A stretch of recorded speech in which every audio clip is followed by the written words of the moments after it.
So a while ago, I was discussing why the Nokia 8.3 5G is a better purchase compared to the Nokia 8.1. In this video, I'm going to highlight three most important points why the Nokia 8.1 might be more than sufficient for you, for most of you anyway. So before I proceed, let me say that I have been using the Nokia 8.1 as my primary device. Before that, I was using the Nokia 9 PureView. And I have to say that I've got no issues using the Nokia 8.1. It is a device that can deliver. It is a device that I think should be a benchmark for HMD Global to replicate on. So the only issue that I had with the Nokia 8.1 would be the charging port, which was rectified by the Nokia Care Service Center for free. And other than the slightly slower charging speed, I do not have any other issues with the device itself. So the Nokia 8.3, I got it about 3 weeks ago. I have been using it as my daily driver for the past 3 weeks, and I've realized a few things that I think is worth sharing with all of you.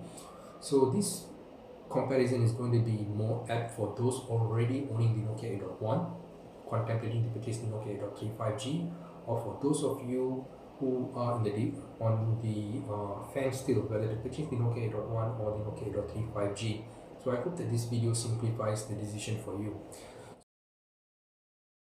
So the first off has to be something of a subjective when it comes to the size of the device itself. The Nokia 8.3 5G is not a fat device, but it is a very tall device.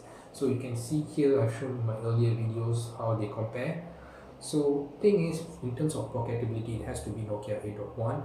If you're female or if you're wearing pants with inadequate depth of or a standard depth of pocket for itself, you're going to have the Nokia 8.3 5G slightly protruding out from the proximal edge of your pocket. So of course this gives you a risk of whether the device is going to fall down and going to break the screen or whatnot. So this is one of my concerns personally, because we do not know the type of protection that the device has in the first place, and this device is from Taiwan, so if it were to drop and somehow damages anything from the device itself, there is going to be an issue claiming warranty and whatnot. So in terms of device safety, pocketability, I'll give it to the Nokia 8.1. The Nokia 8.1, we know that it does not use Corning Gorilla Glass, but it does use a protection from a company called NEG. So NEG is based in Japan. They do produce toughened display protector. They are actually competitors to Corning, but although they're not that famous, they do have a few devices which are already using the NEG type of protector.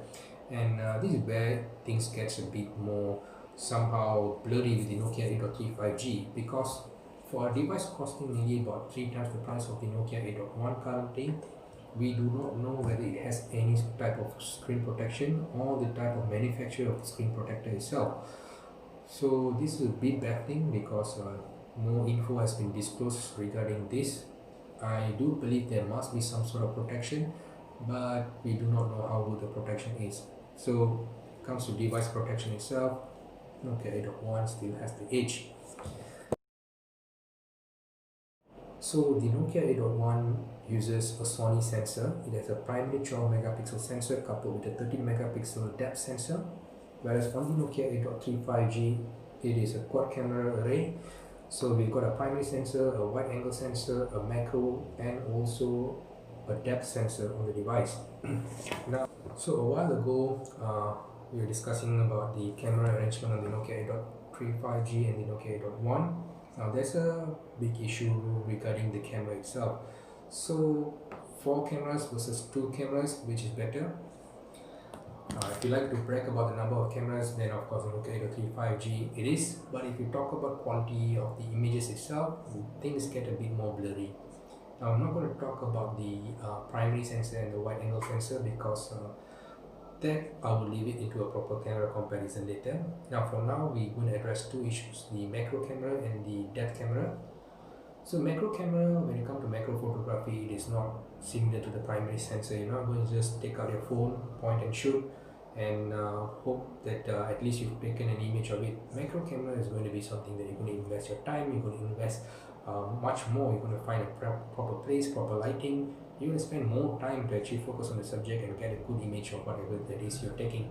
So in order for you to maximize that, you need a good macro camera.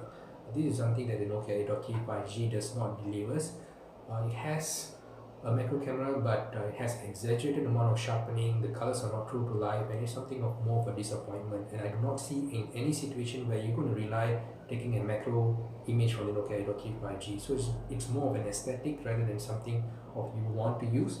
So I'm going to share you some samples of images taking the Nokia 8.3 5G macro versus the one taken by 8.1 with an additional macro lens by Apexel, which costs less than 100 ringgit, and you can decide for yourself whether or not it is worth the money.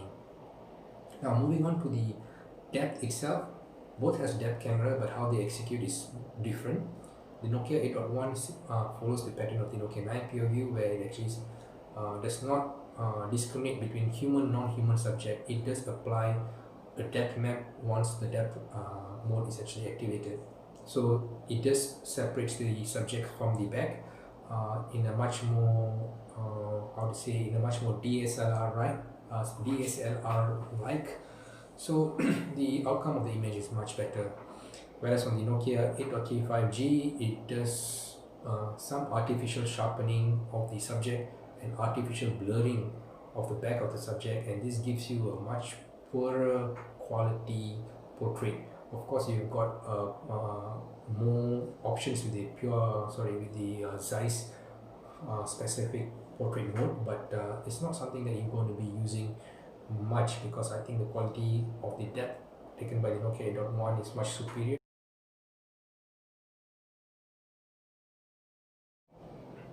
That is about the camera. Now let's talk about the most important differentiating factor between the Nokia 8.1 and the Nokia 8.3 5G. It has to be the price. In Malaysia, the Nokia 8.1 is officially available with official Malaysian warranty for about 1,000 ringgit, whereas the Nokia 8.3 5G is not officially available. It is purchasable but without any warranty. So for a device costing about 3 times the price of Nokia 8.1, one would expect it to do wonders, but this is not the case. You can see that the differences between the Nokia 8.1 and the Nokia 8.3 5G are merely on papers. When it comes to real life usage and what you would expect the devices to do, the Nokia 8.1 is something of a reminder to HMD that it's often the simplest solution gives you a better result. With that said, I do hope that this video sheds some light into whether or not the Nokia 8.1 is worthy, or whether or not the Nokia 8.3 5G is something that you would want to buy. In my personal opinion, if you're a Nokia fan like me, irrespective of what I'm going to say, you're still going to purchase the Nokia 8.3 5G. You will not be disappointed, definitely. In general, you will not be, because it is still a good Nokia device. But if you're someone who is looking into upgrading your current Nokia device, let's say you're coming from Nokia 8.1 and you've been saving up for quite some time to purchase the Nokia 8.3 5G, then do note that you're not going to experience much of a difference here. In most scenarios, the Nokia 8.1 still does wonders. So with that said, my next video will be highlighting on the camera performance of the Nokia 8.1 and the Nokia 8.3 5G. Most of you have requested that. So do stay tuned. I'll be making the camera comparison shortly. And for now, that's all for me. So till we see in the next video. Bye bye.